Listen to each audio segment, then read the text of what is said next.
ಚಿತ್ರ ನಾನು ಕೊನೆಗೆ ಬಂದೆ. ಕಾರಣ ಈ ರಾಜಕೀಯದವ್ರಿಗೆ ಬೆಳಗ್ಗೆ ಇದ್ರೆ ಮನೆಗೆ ಬಂದು ಅವ್ರನ್ನ ಮಾತಾಡಿಸ್ತಾ ಇದ್ರೆ ಬಹಳ ಕಷ್ಟ. ಅವರ ವಿಷಯಗಳನ್ನ ತಿಳಿದು ಅವ್ರಿಗೆಲ್ಲ ಸಹಾಯ ಮಾಡೋಕ್ಕೆ ಪ್ರಯತ್ನ ಮಾಡ್ತೇವೆ.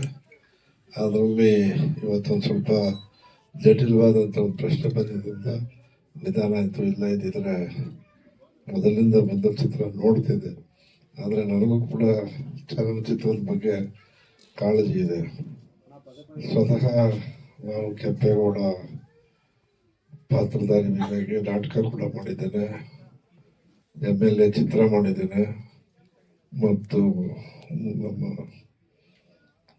ಆದಿಚುಂಚನಗಿರಿ ಚಿತ್ರದಲ್ಲೂ ಕೂಡ ಪಾತ್ರ ಮಾಡಿದ್ದೆ. ಆದರೆ ನಿಜ ಜೀವನದಲ್ಲಿ ನಾನು ಪರಮೇಶ್ವರ್ ನಾಯ್ಡು ಬೆಳಗ್ಗೆ ಇದ್ರೆ ನಟನೆ ಮಾಡ್ತಾನೆ ಇರ್ತೀವಿ. ಅದರಿಂದ ನಟನೆ ಬಗ್ಗೆ ನಮ್ಗೆ ಬಹಳ ಅಪಾರ ಪ್ರೀತಿ ಇರ್ತಕ್ಕಂಥದ್ದು ಕೂಡ ಸಂತೋಷ. ಸಾಯಿ ಚಿತ್ರವನ್ನು ಮಾಡಿರ್ತಕ್ಕಂಥ ಈ ಚಿತ್ರ ಹೆಸರಿನಿಂದನೇ ಒಳ್ಳೆಯ ಅಭಿಪ್ರಾಯ ಮೂಡಿಸುತ್ತೆ.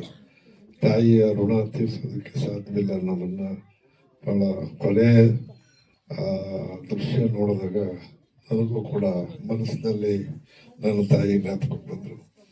ನಮ್ಮ ತಾಯಿ ನನ್ನನ್ನು, ನಾವು ಸಾಮಾನ್ಯ ಕುಟುಂಬದಿಂದ ಬಂದವನು, ಆದರೆ ಅವರ ಅನಿಸಿಕೆ ನೀನು ಮುಂದೆ MLA ಆಗ್ತೀಯ ಅಂತ ಹೇಳೋರು ನಮ್ಮ ತಾಯಿ.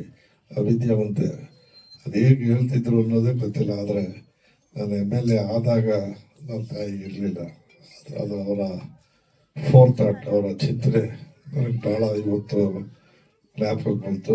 ನನ್ನ ತಾಯಿ ಋಣ ನಾನು ತೀರ್ಸೋಕ್ಕಾಗಿಲ್ಲ ಅಂತಕ್ಕಂಥ ಅನಿಸಿಕೆಯನ್ನು ಕೂಡ ಹಂಚ್ಕೊಳ್ತಾ, ನಮ್ಮಲ್ಲಿ ಋಣಗಳಲ್ಲಿ ಅನೇಕ ಋಣ ಇದೆ. ಅದು ಪಿತೃ ಋಣ, ತಾಯಿ ಋಣ, ವಿದ್ಯೆ ಕಲಿಸಿದಂಥ ಗುರುವಿನ ಋಣ, ಸಹಾಯ ಮಾಡಿದಂಥ ಸ್ನೇಹಿತರಿಗೆ ಋಣ. ಆ ಋಣಗಳಲ್ಲಿ ಎಷ್ಟೇ ಇದ್ರೂ ಕೂಡ ಹೆಚ್ಚು ಜನರಿಗೆ ಅನಿಸೋದು ತಾಯಿ ಋಣ.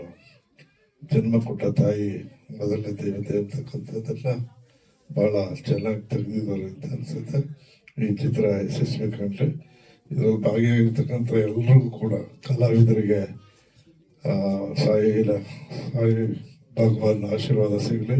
ವೇದಿಕೆ ಬರ್ತಕ್ಕಂಥ ಎಲ್ಲರೂ ಕೂಡ ಅವ್ರಿಗೂ ಕೂಡ ಧನ್ಯವಾದ ಹೇಳಿ, ಈ ಪಿಕ್ಚರಿನ ಪ್ರಥಮ ಶೂಟಿಂಗ್ ಪೂಜೆಗೂ ಕೂಡ ಹೋಗ್ಬೇಕಾಯ್ತು. ಭಾಳ ಅದು ಕೂಡ ಸಾಯಿ ಮಂದಿರದಲ್ಲಿ ಮಾಡಿದ್ರು, ಇದ್ರ ಹತ್ರ ಕಡಬಗೆರೆ ಹತ್ರ. ಅಲ್ಲಿಗೂ ಹೋದೆ. ಆದರೆ ಇದೇ ರೀತಿಯೇ ಚಿತ್ರತಂಡ ಆಚೆಗೆ ಹೋದ್ಮೇಲೆ ನನ್ನ ಮಗಳಿದ್ದ ಅಷ್ಟೇ ಅಲ್ಲಿ ಆಟ ಸಭೆಗೆ ಹೋಗಿ ಅವಳನ್ನ ಕರ್ಕೊಂಡ್ಬಂದೆ. ಸಾಹಿತ್ಯದಲ್ಲಿ ಅವರೇ ಅಲ್ಲಿಗೂ ಬಂದಿದ್ದೆ ನಾನು. ಅವ್ರಿಗೆ ಭಾಳ ಸಂತೋಷ. ನಿಮಗೆ ಯಶಸ್ಸು ಕಾಣಲಿ. ಸಣ್ಣ ಬಡ್ಜೆಟ್ ಇರ್ಬೋದು, ದೊಡ್ಡ ಬಡ್ಜೆಟ್ ಇರ್ಬೋದು, ಸಿನಿಮಾ ಕ್ಲಿಕ್ ಆಗಬೇಕಾದ್ರೆ ಜನರ ಮನಸ್ಸಿಗೆ ಒಪ್ಪಿಗೆ ಆದರೆ ಅಂತ ಅನೇಕ ಚಿತ್ರಗಳನ್ನ ಜ್ಞಾಪಿಸ್ಕೊಳ್ತೇವೆ. ಇವತ್ತು ಕಾಂತಾರ ಅದರಲ್ಲಿ ದುಡ್ಡ ಕಡಿಮೆ ಖರ್ಚಾಗಿರ್ತಕ್ಕಂಥದ್ದು, ಜನ ಮನ್ನಣೆ ಸಿಕ್ತು. ಹಿಂದೆ ಒಂದ್ಸಾರಿ ಈ ಸಂಗೀತದ ಪಿಕ್ಚರ್ ಬಂದಿತ್ತು. ವೇದಿಕೆ ಮೇಲೆ ಹಾಸನರು, ಧೀಮಂತ ನಾಯಕರು, ನನ್ನ ರಾಜಕೀಯ ಗುರುಗಳಾದಂಥ HM ರೇವಣ್ಣ ಸಾಹೇಬ್ರೆ ಹಾಗೂ ಎಲ್ಲ ವೇದಿಕೆ ಮೇಲಿರುವಂಥ ಎಲ್ಲ ನನ್ನ ಆತ್ಮೀಯ ಸ್ನೇಹಿತರೆ, ಹಿರಿಯವರೇ, ತಾಯಿಯವರೇ ಹಾಗೂ ಮುಂಭಾಗದಲ್ಲಿರುವಂಥ ಎಲ್ಲ ಕಲಾವಿದರೇ, ಟೆಕ್ನಿಷಿಯನ್ಸ್, ಎಲ್ಲ TV ಮಾಧ್ಯಮ, ಪತ್ರಿಕಾ ಮಾಧ್ಯಮ ಬಂಧುಗಳೇ, ಇವತ್ತು ಬಹಳ ಕಮ್ಮಿ ಅವಧಿಯಲ್ಲಿ ಒಂದು ಒಳ್ಳೆ ಸಬ್ಜೆಕ್ಟ್ ಅನ್ನ, ಅಂದ್ರೆ ಋಣ, ಈ ತಾಯಿ ಋಣ. ಆಕ್ಚುಲಿ ಪ್ರತಿಯೊಬ್ಬ ಮನುಷ್ಯನು ತಂದೆ ತಾಯಿ ಋಣನ ಯಾರೂ ತೀರ್ಸಕ್ಕಾಗಲ್ಲ. ಅದರಲ್ಲಿ ಒಂದು ಪಟ್ಟಿಗೆ ತಾಯಿ ಋಣ ಜಾಸ್ತಿ ಆಗಿರುತ್ತೆ. ಈ ಚಿತ್ರ ನಾನು ಇಲ್ಲಿವರೆಗೂ ಒಂದು 30 ಪಿಕ್ಚರ್ ಮಾಡಿದ್ದೀನಿ, 6 ಪ್ರೊಡಕ್ಷನ್ ಮಾಡಿದ್ದೀನಿ. ನನಗೆ ರೇಖಾದಾಸ್ ಅವರು ಒಂದು 25-30 ವರ್ಷದಿಂದ ಪರಿಚಯಿಸಿದರು. ಈ ಚಿತ್ರದಲ್ಲಿ ಅವರ ಅಭಿನಯ ನೋಡಿ ನನಗೆ ಬಹಳ ಸಂತೋಷ ಆಯಿತು. ಸಾಯಿ ಸತೀಶ್ ಅವರು ಆಗಲೇ ಹೇಳ್ತಾ ಇದ್ರು ವೇದಿಕೆ ಮೇಲೆ, ಅವ್ರಿಗೆ ಇಲ್ಲಿವರೆಗೂ ಅವ್ರಿಗೆ ಕಾಮಿಡಿ ಕ್ಯಾರೆಕ್ಟರ್ಗಳನ್ನ, ಎಲ್ಲ ಪಿಕ್ಚರ್ಲ್ಲೂ ಕಾಮಿಡಿ ಕ್ಯಾರೆಕ್ಟರ್ಗಳು ಇರೋದು, ಅವ್ರಿಗೆ ಆ ಕಾಮಿಡಿಯಲ್ಲೇ ಅವ್ರನ್ನ ಬಿಂಬಿಸ್ತಾ ಹೋಗ್ತಾ ಇದ್ದು. ಇವತ್ತೊಂದು ಹೊಸತನವಾಗಿ ಅವ್ರಿಗೊಂದು ಕ್ಯಾರೆಕ್ಟರ್ನ, ಒಂದು ತಾಯಿ ಕ್ಯಾರೆಕ್ಟರ್ ಕೊಟ್ಟಿದ್ವಿ. ಅದನ್ನು ಬಹಳ ಚೆನ್ನಾಗಿ ನಿಭಾಯಿಸಿದ್ದಾರೆ ಅಂತ, ತುಂಬಾ ಚೆನ್ನಾಗಿ ನಿಭಾಯಿಸಿದ್ದಾರೆ. ಅವರು ಮಾಡೋ ಕ್ಯಾರೆಕ್ಟರ್ ಪ್ರತಿಯೊಬ್ಬ ಕಲಾವಿದನು ಕೂಡ ಸ್ಕ್ರೀನ್ ಮೇಲೆ ಬಂದಾಗ ಕಲಾವಿದರು ತಮ್ಮ ಕೌಶಲ್ಯವನ್ನ, ತಮ್ಮ ಅಭಿನಯವನ್ನ ತೋರಿಸಿದಾಗ ಮುಂದೆರು ಅದನ್ನ ಆಲಿಸುವಂತ ರೀತಿಯಲ್ಲಿ ಇರಬೇಕು. ಇವತ್ತು ನೀವೆಲ್ಲರೂ ನೋಡಿದ್ರ ರೇಖಾದಾಸ್ ಅವರ ಅಭಿನಯನ, ಅವ್ರಿಗೇನು ಅಭಿನಯನ ನಾವೇನು ಹೇಳ್ಬೇಕಾಗಿಲ್ಲ, ಅವ್ರು ಮಾಡಲ್ಲ ಅಂತ. ಆದ್ರೆ ಈ ಒಂದು ಪಾತ್ರ ಹೊಸತನವಾಗಿರುವಂತ ಒಂದು ಕ್ಯಾರೆಕ್ಟರ್ ಇವತ್ತು ಮಾಡಿದಾರಲ್ಲ, ಬಹಳ ಅದ್ಭುತವಾಗಿ ಮಾಡಿದ್ದಾರೆ. ಜೊತೆಯಲ್ಲಿ ನನಗೆ ಬಹಳ ಖುಷಿಯಾಗಿದ್ದೇನು ಅಂದ್ರೆ ಪಿಕ್ಚರ್ ಅಲ್ಲಿ ಋಣನ ಯಾವತ್ತೂ ತೀರ್ಸಕ್ಕಾಗಲ್ಲ. ಕೊನೆಗೂ ತನ್ನ ಮಗ ತನ್ನ ತಾಯಿನ ಋಣ ತೀರ್ಸಕ್ ಆಗ್ಲಿಲ್ಲ. ಅದರಲ್ಲಿ ಏನೇ ರೀಸನ್ಸ್ ಇರ್ಬೋದು ಅದರಲ್ಲಿ. ಸೊ ನಾವೇನ್ ಹೇಳ್ತೀವಿ ಅಂದ್ರೆ, ಇವತ್ತು ನನಗೆ ಖುಷಿಯಾಗಿದ್ದೇನದ್ರಲ್ಲಿ ಒಂದು ಲೈನ್ ನನಗೆ ಅರ್ಥ ಆಗಿದ್ದೇನು ಅಂತ ಹೇಳಿದ್ರೆ, ಇವತ್ತಿನ ಪೀಳಿಗೆ ಜನರೇಷನ್ಸ್ ಏನಿದೆ, ನಮ್ಮ ಮಕ್ಕಳು, ಯುವಕರು ಏನಿದ್ದಾರೆ, ಯುವತಿಯರು ಏನಿದ್ದಾರೆ, ಮುಂದಿನ ದಿನಗಳಲ್ಲಿ ಇವತ್ತು ಏನು ಆ ಸೊಸೆ ಬಂದಿದ್ದಾರೆ, ಆ ಸೊಸೆ ಇವತ್ತು ಸೊಸೆ ಕ್ಯಾರೆಕ್ಟರ್ನ ಏನು ಒಂದು ಹೀರೋಯಿನ್ ಕ್ಯಾರೆಕ್ಟರ್ ಮಾಡಿದ್ದು, ಅವ್ರು ಬಹಳ ಅದ್ಭುತವಾಗಿ ಆ ಕ್ಯಾರೆಕ್ಟರ್ನ ಬಹಳ ಅಚ್ಚುಕಟ್ಟಾಗಿ ನಿಭಾಯಿಸಿದ್ರು. ಹೀರೋನ್ ಇರ್ಬೋದು, ಹೀರೋಯಿನ್ ಇರ್ಬೋದು. ಆದ್ರೆ ನನ್ನ ಆಸೆ ಏನು ಅಂತ ಹೇಳಿದ್ರೆ, ಈಗಿನ ಜನರೇಷನ್ ಹೆಣ್ಣು ಮಕ್ಳು ಇರ್ಬೋದು, ಗಂಡು ಮಕ್ಳು ಇರ್ಬೋದು, ನಾವು ಯಾವ್ದನ್ನ ಮನೆಗೆ ಮದುವೆ ಆಗಿ ಹೋದಾಗ ಆ ಮನೇಲಿರುವಂತ ಅತ್ತೆ ಮಾವನ್ನ ನನ್ನ ತಂದೆ ತಾಯಿಯನ್ನು ಭಾವನೆಯಲ್ಲಿ ನೋಡ್ಕೊಳೋದಾದ್ರೆ, ಆ ಅತ್ತೆ ಮಾವದಿರು ಬಂದು ಮಗಳನ್ನ ನನ್ನ ಮಗಳು ಅನ್ನೋ ಭಾವನೆಯನ್ನು ನಾವೆಲ್ಲರೂ ನೋಡ್ಕೊಳಕ್ ಶುರು ಮಾಡಿಬಿಟ್ರೆ ಯಾವುದೇ ತರವಾದ ಸಮಸ್ಯೆಗಳನ್ನು ಇರಲ್ಲ. ಪ್ರತಿಯೊಬ್ಬರೂ ಮಗು ಜನನ ಆದಾಗ ಅವಳ ಚಲನವಲನಗಳು ಹೇಗೆ ಸ್ಟಾರ್ಟ್ ಆಗ್ತೈತೋ ಕೊನೆ ಕ್ಷಣದಲ್ಲಿ ಮತ್ತೆ ಅಲ್ಲೇ ಬಂದು ಕ್ಷೀಣಿಸ್ತಾ ಹೋಗ್ತದೆ. ಅದೇ ರೀತಿ ಆ ತಾಯಿನೂ ಕೂಡ ಅವ್ರಿಗೆ ಬಾಡಿ ಮೇಲೆ ಕಂಟ್ರೋಲ್ ಇರಲ್ಲ, ವಯಸ್ಸಾಗಿರ್ತದೆ, ಅನಾರೋಗ್ಯ ಆಗಿರ್ತೈತೆ. ಆ ಮಗು ಆ ತಾಯಿ ಆ ಒಂದು ನಾವು ಮಾಡ್ತಾ ಇರ್ತಕ್ಕಂಥ ಕೆಲಸಗಳಲ್ಲಿ ನಾವು ಒಂದು ಋಣ ಇಟ್ಕೋಬೇಕು ಅಂತ ನಾವು ಹೇಳ್ತೇವೆ. ಪ್ರತಿಯೊಬ್ರು ನಮ್ಮ ಕರ್ನಾಟಕದಲ್ಲಿ ನಾವು ಹುಟ್ಟಿದ ಮೇಲೆ ಕರ್ನಾಟಕದ ಋಣ ತೀರಿಸ್ಬೇಕು. ಅದೇ ರೀತಿ ತಾಯಿ ಅಂತ ಹೇಳಿದ್ರೆ ಆ ತಾಯಿನ ಋಣ ತೀರಿಸೋದಕ್ಕೆ ಸಾಧ್ಯನೇ ಇಲ್ಲ. ಅದು ತಲಾಂತರದಿಂದ ಶತಮಾನಗಳಿಂದ ಅದನ್ನ ಪ್ರಯತ್ನ ಪಡ್ತಾ ಇದ್ದಾರೆ. ಅದು ಯಾವುದೇ ಕಾರಣಕ್ಕೂ ಅದು ಸಾಧ್ಯ ಆಗ್ತಾ ಇರತಕ್ಕಂಥದ್ದು. ಏನಕ್ಕೆ ಅಂತ ಹೇಳಿದ್ರೆ, ಒಂದು ಮನುಷ್ಯ ದೇಹ ಮತ್ತು ಆ ಸಂಬಂಧ ಏನಿರುತ್ತೋ ಅದು ಎರಡನ್ನು ಬೇರ್ಪಡಿಸ್ಲಿಕ್ಕೆ ಸಾಧ್ಯನೇ ಇಲ್ಲ. ಆ ರೀತಿ ಆ ಋಣ ಅಂತಕ್ಕಂಥದ್ದು, ಒಂದು ತಾಯಿ ಋಣ ಅಂತಕ್ಕಂಥದ್ದು ಸಾಧ್ಯನೇ ಇಲ್ಲ ಅದನ್ನ ತೀರಿಸಲಿಕ್ಕೆ. ಪ್ರತಿಯೊಂದು ಕ್ಷಣದಲ್ಲೂ ಪ್ರತಿಯೊಂದು ಆ ಭಾವನೆ ತುಂಬಿರತಕ್ಕಂಥ ವಿಚಾರಗಳಲ್ಲಿ ನಾವು ಒಟ್ಟಿಗಿದ್ರೇನೆ ಸಾಕಾಗ್ತದೆ. ಈ ಚಿತ್ರ ನೋಡ್ತಾ ಇದ್ರೆ ಬಹಳ ಫೀಲ್ ಜಾಸ್ತಿ ಆಗ್ತದೆ. ಈಗಿರ್ತಕ್ಕಂಥ ಯುವಕರಲ್ಲಿ ಆ ಫೀಲ್ ಅಂತಕ್ಕಂಥದ್ದು ಯಾಕೋ ಕಾಣ್ತಾ ಇಲ್ಲ. ಈಗಿರತಕ್ಕಂಥ ಯುವಕರಿಗಿದು ಇಂಥ ಪಿಕ್ಚರ್ಗಳೆಲ್ಲ ಮೊದಲನೇದಾಗಿ ನಾವು ತೋರಿಸ್ಬೇಕಾಗ್ತದೆ. ಈ 30 ಸೆಕೆಂಡ್ಸ್ ರೀಲ್ಸ್ ಅಲ್ಲಿ ಆಗಾಗ ಈ ತರ ಒಂದು ಸೀನ್ಸ್ಗಳು ಬರ್ತಾ ಇದ್ದಾಗ ಅದು ಅವ್ರ ಮನೆಗಳು ಮತ್ತೆ ಆ ತಾಯಿ ತಂದೆಯ ಒಂದು ಪ್ರೀತಿ, ಬಾಂಧವ್ಯ, ಋಣ ಏನು ಅಂತಕ್ಕಂಥದ್ದನ್ನ ಅರ್ಥ ಆಗ್ತದೆ. ಈಗಿರ್ತಕ್ಕಂಥ ಯುವಕರುಗಳಲ್ಲಿ ಆ ಫೀಲ್, ಆ ಸೆನ್ಸೇಷನ್ ಎಲ್ಲ ಅನ್ಸ್ತದೆ. ಬಹುಶಃ ಈ ಪ್ರೀತಿ ವಾತ್ಸಲ್ಯಕ್ಕೆ ಯಾವುದೋ ಒಂದು ಮನ್ನಣೆ ಕೊಡದೇ ಇರತಕ್ಕಂಥದ್ದು. ಅವರ್ ಸಿನಿಮಾನ ಶಾರ್ಟ್ ಅಲ್ಲಿ ಒಂದು 30 to 40 ಮಿನಿಟ್ಸ್ ಅಲ್ಲಿ ಒಳ್ಳೆ ಮೆಸೇಜ್ ಅನ್ನ ಕನ್ವೆ ಮಾಡಿದ್ದಾರೆ. ನಾವು ಲಾಸ್ಟ್ 2 ವರ್ಷದಲ್ಲಿ ಮೋಸ್ಟ್ಲಿ ನಾವು ಬೇರೆ ಬೇರೆ ರೀತಿ ಫಾರ್ಮ್ಯಾಟ್ ಗಳಲ್ಲಿ ಸಿನಿಮಾಗಳು ನೋಡಿದ್ವಿ, ಆಕ್ಷನ್ ಇರ್ಬೋದು, ಕಮರ್ಷಿಯಲ್ ಇರುವಂತದ್ದು.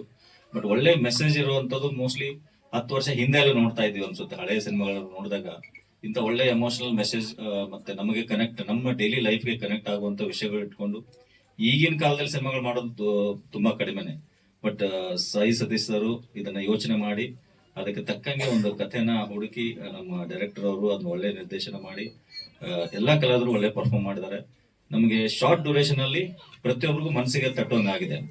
ಸೊ ನಾವು ಇಲ್ಲಿ ನಾನೊಬ್ಬ ಪ್ರೊಡ್ಯೂಸರ್, ನನಗೂ ಗೊತ್ತು ಯಾವ ತರ ಅಂದ್ರೆ, ಈಗ ಇಂಡಸ್ಟ್ರಿಯಲ್ಲಿ ನಾವು ಕಮರ್ಷಿಯಲ್ ಪ್ರೊಡ್ಯೂಸರ್ ನೋಡ್ತೀವಿ ಮತ್ತೆ ಪ್ಯಾಷನೇಟ್ ಪ್ರೊಡ್ಯೂಸರ್ ನೋಡ್ತೀವಿ. ಕಮರ್ಷಿಯಲ್ ಅಂದ್ರೆ ನಾನು ದುಡ್ಡು ಹಾಕ್ತೀನಿ, ದುಡ್ಡು ಎಷ್ಟು ಬರುತ್ತೆ ಅಂತ ನೋಡುವಂತವ್ರು ಒಂದ್ ಸೆಕ್ಟರ್ ಆಫ್ ಪ್ರೊಡ್ಯೂಸರ್ಸ್ ಇರ್ತಾರೆ. ಪ್ಯಾಷನೇಟ್ ಅಂದ್ರೆ ನನ್ಗೆ ಏನೋ ಮಾಡ್ಬೇಕು, ಏನೋ ಒಂದು ಸಮಾಜಕ್ಕೆ ಡೈರೆಕ್ಟ್ ಆಗಿ ಹೇಳದೇ ಇದ್ರು ಈ ಚಿತ್ರಗಳ ಮುಖಾಂತರ ಕೆಲವೊಂದು ವಿಷಯಗಳನ್ನ ತಿಳಿಸುವಂತದ್ದು, ಆಮೇಲೆ ಒಂದು 100ಕ್ಕಿಂತ ಹೆಚ್ಚು ಕಲಾವಿದರಿಗೆ ಒಂದು ಅವಕಾಶಗಳನ್ನ ಕೊಡುವಂತದ್ದು. ಈ ಪ್ಯಾಷನೇಟ್ ಅಂದ್ರೆ ನನ್ನಿಂದಾಗಿ ಜನರಿಗೆ ಹೆಲ್ಪ್ ಆಗ್ಲಿ, ಇದು ಒಂಥರ ಸೇವೆನೇ, ಇದು ಒಂದು ಕಲೆ ಸೇವೆ. ನಾನು ಮಾಡ್ತಾರಂತ ಸೇವೆಯಿಂದ ಒಂದು 100 ಕಲಾವಿದರಿಗೆ ಹೆಲ್ಪ್ ಆಗುತ್ತೆ, ಮತ್ತೆ ಇಡೀ ಸಮಾಜಕ್ಕೆ ಹೆಲ್ಪ್ ಆಗುತ್ತೆ. ಆ ತರ ಒಂದು ಒಳ್ಳೆ ಪ್ಯಾಷನೇಟ್ ಪ್ರೊಡ್ಯೂಸರ್ ಆಗಿ ನಮ್ಮ ಸಾಯಿ ಸತೀಶ್ ಅವರು ಹೊರಹೊಮ್ಮಲಿ, ನಮ್ಮ ಕನ್ನಡ ನಾಡಿಗೆ ಒಬ್ಬ ಒಳ್ಳೆ ನಿರ್ಮಾಪಕರಾಗಲಿ ಅಂತ ಆಸೆ ಪಡ್ತೀನಿ. Thank you. ಚಂದ್ರಪ್ಪ ಅಂತೇಳಿ ರಿಟೈರ್ಡ್ ಇಂಜಿನಿಯರ್. ನಾವು ಎಲ್ರಿಗೂ ನಮಸ್ಕಾರ. ಸರ್ಕಾರ ಹಲವಾರು ಯೋಜನೆಗಳನ್ನು ತರುತ್ತೆ. ಆ ಯೋಜನೆಗಳು 75% ಇಂಪ್ಲಿಮೆಂಟ್ ಆಗೋದೇ ದುಸ್ತರ. 5%ನಿಂತ ಒಳಗಡೆ ಇಂಪ್ಲಿಮೆಂಟ್ ಆದ ಆ ಕಾರ್ಯಕ್ರಮನ ತೆಗೆದುಬಿಡ್ತಾರೆ. ಅಂಥದ್ರಲ್ಲಿ ಸರ್ಕಾರದ ಕಾರ್ಯಕ್ರಮದಲ್ಲಿ 100% ಅನುಷ್ಠಾನಗೊಳಿಸಿದಂಥ ಒಬ್ಬ ವ್ಯಕ್ತಿ HM ರೇವಣ್ಣ ಸಾಹೇಬರು. ಬಹುಶಃ ಈ ಕಾರ್ಯಕ್ರಮಕ್ಕಿಂತ ಇನ್ಯಾವ ಕಾರ್ಯಕ್ರಮ 100% ಅನುಷ್ಠಾನ ಆಗಿರೋದು ಕಡಿಮೆ. ಅಂಥದ್ರಲ್ಲಿ ಇವರ ಮನಸ್ಥಿತಿಗಳು ಇದನ್ನು ಅನುಷ್ಠಾನ ಮಾಡಲೇಬೇಕು ಅಂತ, ಕಾರ್ಯಗತಗೊಳಿಸಲೇಬೇಕು ಅಂತ ಹಲವಾರು ಎಡರು ತೊಡರುಗಳು ಇದ್ರೂ ಸಹಿತ ಅವನ್ನೆಲ್ಲ ತೊಡೆದಾಕಿ ಅನುಷ್ಠಾನಗೊಳಿಸ್ತಾರೆ ಅಂದರೆ ಅವರ ದೂರದೃಷ್ಟಿ ಬಹಳ ಇದೆ. ಅವರಿಗೆ ಧನ್ಯವಾದಗಳು. ಚಲನಚಿತ್ರದ ಬಂದರೆ ಯಾವುದೇ ಒಂದು ಚಿತ್ರ ಪ್ರೇಕ್ಷಕರನ್ನ ಎಬ್ಬಿಸ್ತೇನೆ ಕೊನೆವರೆಗೂ ತೋರಿಸ್ತು ಅಂದರೆ ಅಲ್ಲೇ ಅದು ಎಷ್ಟರ ಸಾರಾಂಶ ಇದೆ ಅಂತ ಗೊತ್ತಾಗುತ್ತೆ. ಈ ದಿನಗಳಲ್ಲಿ ಹೆಚ್ಚಿಗೆ ನಿರ್ಮಾಪಕರುಗಳು ಬಂಡವಾಳ ಹಾಕಿ ತಗೊಳ್ಳೋದು ಹೆಂಗೆ, ಹೆಚ್ಚಿಗೆ ಟೀನೇಜ್ನವ್ರಿಗೆ ಕಾನ್ಸಂಟ್ರೇಟ್ ಮಾಡ್ತಾರೆ, ಪಿಕ್ಚರ್ಗಳು ನೋಡ್ತಾ ಇರ್ತೀವಿ. ಅಂಥದ್ರಲ್ಲಿ ನಮ್ಮ ಸಾಯಿ ಸತೀಶ್ ಅವರು ಸಮಾಜಕ್ಕೆ ಸಂದೇಶ ಕೊಡಬೇಕು, ಬಂಡವಾಳ ಎರಡನೇ ಇಟ್ಕೊಂಡು ಸಂದೇಶ ಸಾರಬೇಕು ಅಂತೇಳಿ ಭಾಳ ದೂರದೃಷ್ಟಿಯಿಂದ ಮಾಡಿದರೆ, ಈ ಚಿತ್ರದಲ್ಲಿ ನಾವು ನೋಡಿದ್ದು ಈ ದಿನ ಬೇರೆ ಪಿಕ್ಚರ್ಗಳಲ್ಲಿ ಮಚ್ಚುಲ್ಲಂಗೆ ಇರ್ತವೆ.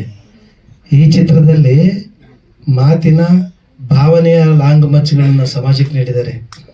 ಬಂಡವಾಳದ ಹೊರತಾಗಿ ಈ ಭಾವನೆಗಳ ಮಚ್ಚುಗಳು ನಮಗೆ ಬಹಳ ಶ್ರೇಯಸ್ಕರವಾಗಿದ್ದಾವೆ. ಅಂಥದ್ರಲ್ಲಿ ನಮ್ಮ ಸಾಯಿ ಸತೀಶ್ ಅವರಿಗೆ ತುಂಬ ಧನ್ಯವಾದಗಳು. ಅವರ ಅನಿಸಿಕೆಯನ್ನು ಸಮಾಜಕ್ಕೆ ನೀಡಕ್ಕೆ ಅನುಷ್ಠಾನಗೊಳಿಸುವಂಥದ್ದು ನಿರ್ದೇಶಕರ ಕೈಲಿರುತ್ತೆ. ಸಮಾಜ ನಮ್ಮ ನಿರ್ಮಾಪಕರ ಮನಸ್ಸನ್ನು ಅರ್ಥ ಮಾಡ್ಕೊಂಡು ಚಿತ್ರನ ನಿರೂಪಣೆ ಮಾಡಿ ಸಂದೇಶ ಕೊಡುವಂಥದ್ದು ನಿರ್ದೇಶನ ಚೆನ್ನಾಗಿ ಬಂದಿದೆ ಅಂತ ನಾನು ಅನ್ಕೋತೀನಿ. ನಮ್ಮ ತಮ್ಮನ ಮಗ ಅಭಿಮನ್ರವರು ಇದನ್ನ ಪ್ರೇಕ್ಷಕರಿಗೆ ಬಿಡದಂಗೆ ಹಿಡಿದಿಡಬೇಕಾದ್ರೆ ನಟರುಗಳದ್ದು ಬಹಳ ಮುಖ್ಯ. ಹೀರೋ ಹೀರೋಯಿನ್ ಇವರೆಲ್ಲ ಈ ನಟರ ಇವರು ಅದು ನಟನೆ ಅನ್ಸಲ್ಲ, ವಾಸ್ತವ ಇವ್ರು ಇವತ್ತೇನು ಬಿಗ್ ಬಾಸ್ ಅಂತವಲ್ಲ ಬರ್ತಾವಲ್ಲ ಡೈರೆಕ್ಟಾಗಿ ಕ್ಯಾಮ್ರಾ ಹಿಡಿದ್ಬಿಟ್ಟು ಸಮಾಜದಲ್ಲಿ ತೋರಿಸಿದಂಗಿದೆ. ಭಾವನೆಗಳನ್ನ ನೇರವಾಗಿ ಕ್ಯಾಮ್ರಾ ಹಿಡಿದಷ್ಟರ ಮಟ್ಟಿಗೆ ಇವರು ನಿರೂಪಣೆ ಮಾಡಿದ್ದಾರೆ. ಬೂಸ್ಟ್ ಅಪ್ ಮಾಡಿ ಏನೇನೋ ತುಂಬಿಲ್ಲ, ಯಾವೊಬ್ಬ ಪ್ರೇಕ್ಷಕರಿಗೆ ಎದ್ದು ಹೋಗಲಿಲ್ಲ. ಚಿತ್ರ ಈ ಮಟ್ಟಿಗೆ ಬಂದಿದೆ ಅಂದರೆ ಬಹಳ ಚೆನ್ನಾಗಿ ಬಂದಿದೆ. ಇದಿನ್ನೂ ಅಭಿವೃದ್ಧಿ ಆಗುತ್ತೆ, ಆಗಲಿ, ಶುಭವಾಗಲಿ ಅಂತ ನನ್ನ ಶುಭಾಶಯ. ಧನ್ಯವಾದ.